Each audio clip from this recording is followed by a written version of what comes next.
Jeg har kørt det igennem hovedet mange gange, hvem det egentlig kunne være, men jeg har virkelig ingen idé om det.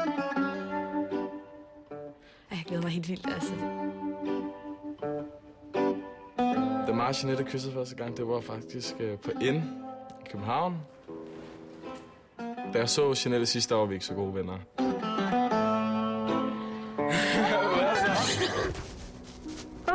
Gør det? Ja. Ej, virkelig. Vil du have en drink? Jo, tak. Ej, hvor er det hyggeligt.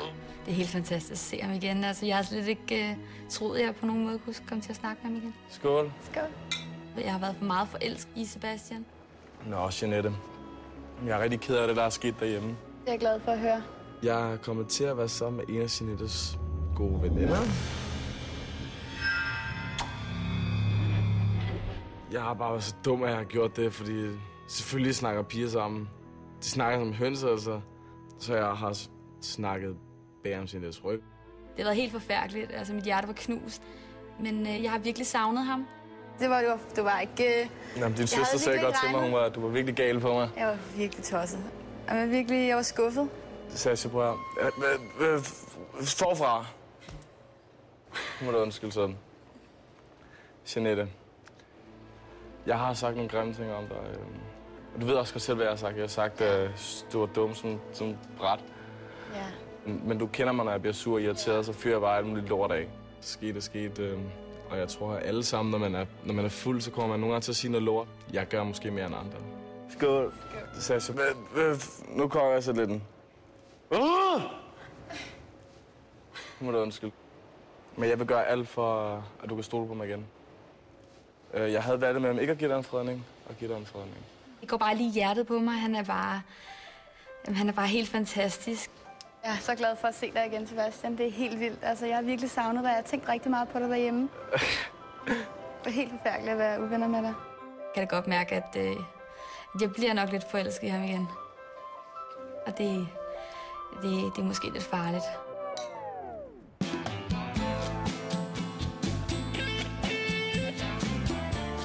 Så må vi se, hvad der sker, når hun kommer hjem. Ja. Det bliver underligt, ja. Meget. Jeg håber bare, der kommer en fest i aften. Du vil gerne fest. Så trænger jeg til en Så kan du fejre, at du har fået en partner. Ja, nu vil jeg bare fejre, at... En sød partner, det lover jeg dig. Jeg synes også, du er rigtig sød indtil videre.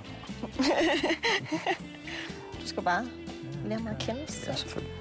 Selvfølgelig.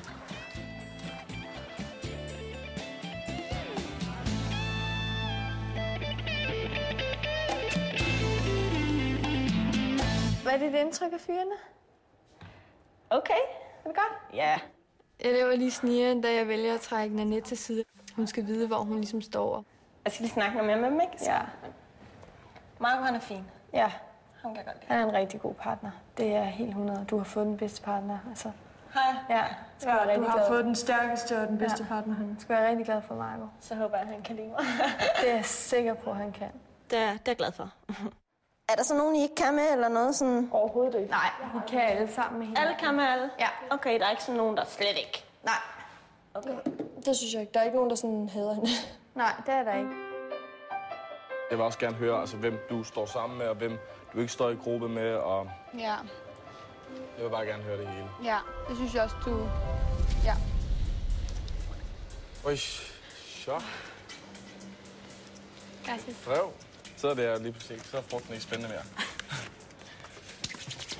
Kære Jeanette, du skal nu tage Sebastian med tilbage til hotellet. Her skal du fortælle din partner, at han skal flytte på solo. Sebastian flytter ind hos dig, og han er din nye partner. Fuck, hvor er det fedt. Ej, hvor elsker det. Jeg er virkelig glad for, at han kommer ind, og vi skal stå som et fast par herinde. Jeg har en rigtig god mavefornemmelse.